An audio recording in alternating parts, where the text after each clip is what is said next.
So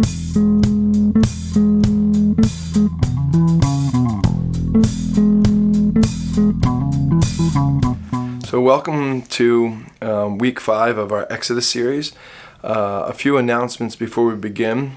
One is if you and your small group would like to improve the quality of your room, and if your room looks more like a sterile nursing home environment and you would like some wall decor or some personal aspects to be added to your room that make it a little bit more homey, make sure that you reach out to either Elisa and I, and we're going to task Madison and Faith with getting our rooms up to par. We do have some budget to do that stuff, so if you're interested, make sure you reach out to us, and we'd love to do that. Also, small group leaders, if you were interested in getting your small group together and doing an event, we also would like to help facilitate that. So let's say an example.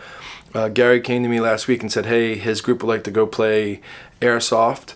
The budget's about $25 to $30 per student is what we have, in our budget. And so I'm going to call ahead to a place in Fort Myers and see about aligning that and getting that lined up, giving Gary some dates. Gary could promote it to his small group, and then we could include another small group with them as well. And then I could help organize, schedule, and execute that. And then that way you and your small group could do something together. So if that's something you're interested in, we've done this in the years past, but I want to encourage our leaders to be involved with our students, because ultimately, guys, teaching is super important. Instructing people in the Word is invaluable.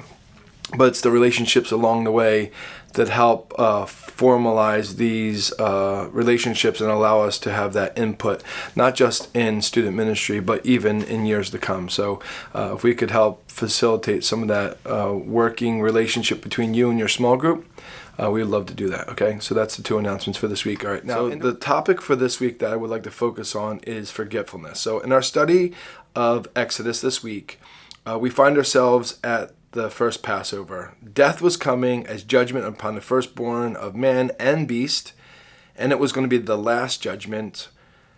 Anyone not having the blood of a 1-year-old sheep or goat applied to the door of their homes in faith would suffer the judgment of the death of the firstborn. This event would be a new beginning for the nation of Israel. It marks the final judgment over Egypt, and it is the beginning action that will set forth their deliverance out of Egypt, out of bondage. So this month, God said, would be the beginning of month for you. So this was like a New Year's Day for them. It will be the first month of your year. So a new calendar is being born in this very moment for a nation. And that's significant because this event would define the nation. It was intended to be celebrated throughout all their generations and all the way up until Christ. It's a precursor to Christ and his sacrifice. It was a communal event. You had to share the sacrifice based on, it says here in Exodus, based on the combined number of people. You should apportion the animal according to what each will eat. It would be an unblemished male, a year old, from the sheep or the goats. So it's kind of interesting. It said that the meat would be roasted over fire. Literally, God instituted their first holiday with a barbecue. They were to sacrifice this lamb, apply its blood over the doorpost, to eat the lamb, and they were to do it as a community. When I first read that, I was like, that's interesting. Like, why do you have to account for each individual?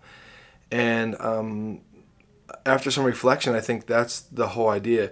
We need to be aware of each other. So I have a lamb, and it feeds 12 people. There's only 5 in my family, so I need to partner up with the community and figure out how many families we need or how many individuals per lamb.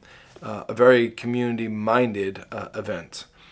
And make sure that each family had, even if one lamb was sacrificed for 2 families, the same blood would be applied from the one lamb over both families' doors. I think what a beautiful picture. So select the animal. So it had to be selected and be kept in the home until the 14th of the month. All signifying preparation and anticipation of the event. The whole community will slaughter at twilight, and each take some of the blood of the sacrifice upon the hyssop and apply it to the door of their homes. They were to dress for travel. They were to do this in haste. They were getting out. Each they would eat unleavened bread to rid their home of leaven. Leaven's always a symbol of sin and its pervasive nature. Don't forget to keep this commandment to celebrate it annually. Why? So that your generations won't forget. So what does it mean to forget? We can believe it means to not recall or escapes our memory, or like, ooh, I think I know that. It's fuzzy. The idea that you truly forgot. Like, I'm sure you've had those moments where you're like, I think I know that. Well, that's one type of forgetting. I think the Bible in this case is warning of us of a different type of forgetting. The kind of forgetting that causes us to devalue, to make less important, other things get in the way of, distractions, those kinds of things. We can forget by not esteeming something that is at one time we had in absolute value. Ask the average American, why do you celebrate the 4th of July? And some may even say the proper term is Independence Day. Yes, that is the reason why we are celebrating.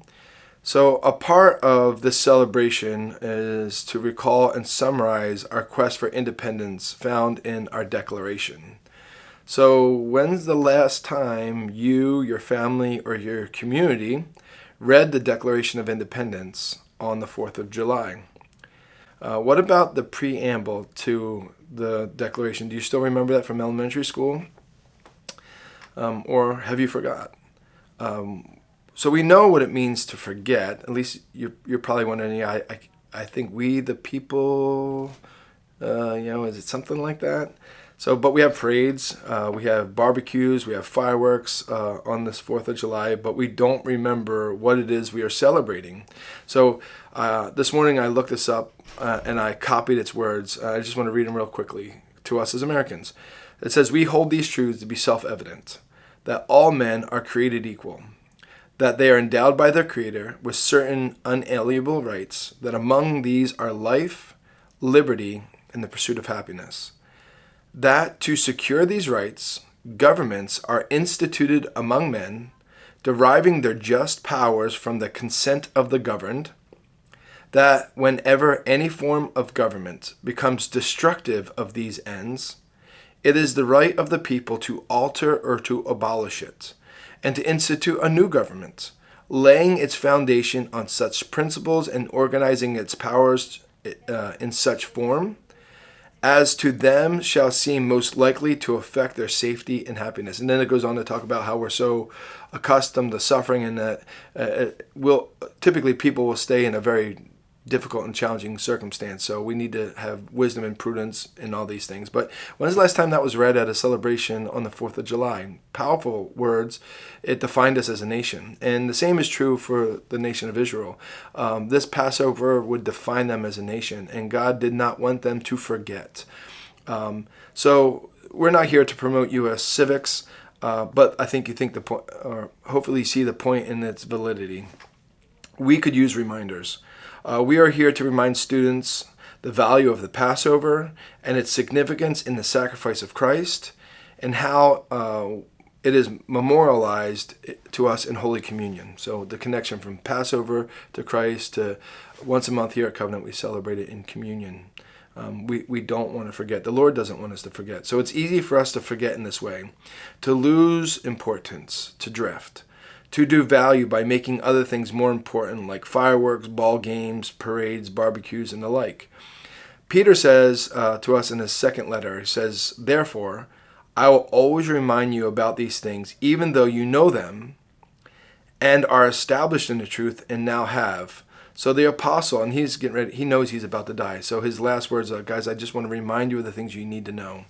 So the apostle was aware of our ability to forget the things that need to be most important, and not to exchange the things that are most important for the lesser important things. So let's remind ourselves of these important truths and encourage our students to do the same. All right, look forward to seeing you this week. Hope this helps.